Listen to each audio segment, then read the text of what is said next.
Hello dear students of class 10th.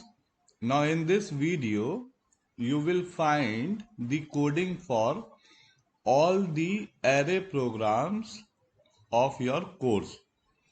So I would be discussing all the array programs which are related to your course in this video.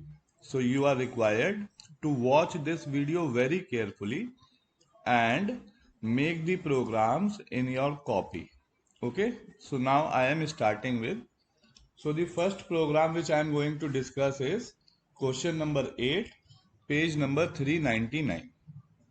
So the question number 8 says, write a program to input integer elements into an array of size 20 and perform the following operation.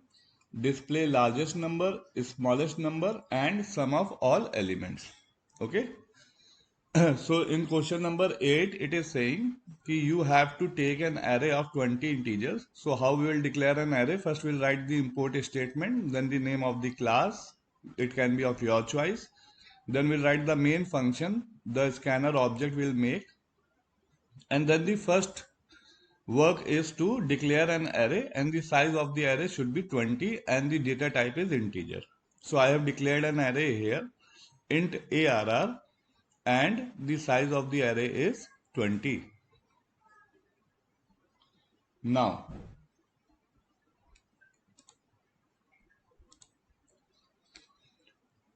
the next work is to ask the user to enter the array elements. So, I had used the print command and asked the user to enter 20 elements. Now we'll put a for loop which will run from 0 index to 19. So I have written here less than 20, and all the array elements will get entered into the array, and the name of the array which I had taken is ARR. Okay. So now in this question we have to display the largest, the smallest and the sum of all elements of the array. So what we'll do is we'll use the bubble sort technique to sort the array in ascending order. So when the array will get sorted in ascending order, the smallest element will be the first element of the array. The largest element will be the last element of the array. So this is the code for the bubble sorting. So when we have to sort the array in ascending order, so what we'll do is we'll put the for loop, and then the condition will be if the left element is greater than the right element, then we need to swap them, as I had already taught you about the bubble sorting technique. So this is the code for the bubble sorting, and in this first for loop will be full, the second for loop will be one less because we are comparing the jth element with the j plus 1. So when the value of j will be 18, it will get automatically converted with the index 19. Okay. So what I have written is if the left element means arrj is greater than arrj plus 1, so the left element will get copied into the variable temp. Then the right element will get copied at the place of the left element, and the temp value will get copied at the place of the right element. So they will get swapped and the array will get arranged in the ascending order.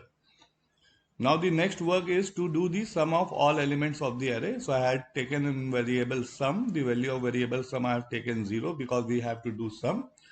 And if we have to do product, so we would have taken the initial value as 1. But here we have to do sum. So what I have done is I have put in for loop for the full array, and I had written sum equals sum plus arri. So what will happen? The loop will start from the 0 index. So first the element present at the 0 index will get added in the variable sum, and similarly then the element at index 1, 2, 3 until 19. All the elements will get added to the variable sum. Then I had displayed. Now when the array is sorted in ascending order, the minimum element will be at the very first index, will be the first element of the array, and the first element of the array is at index 0. Then the maximum element will be at the last index, and the last index will be 19 because the total number of elements in the array is 20. And the sum of all elements will be equal to the value of the variable sum. Okay. Now this is the solution of question number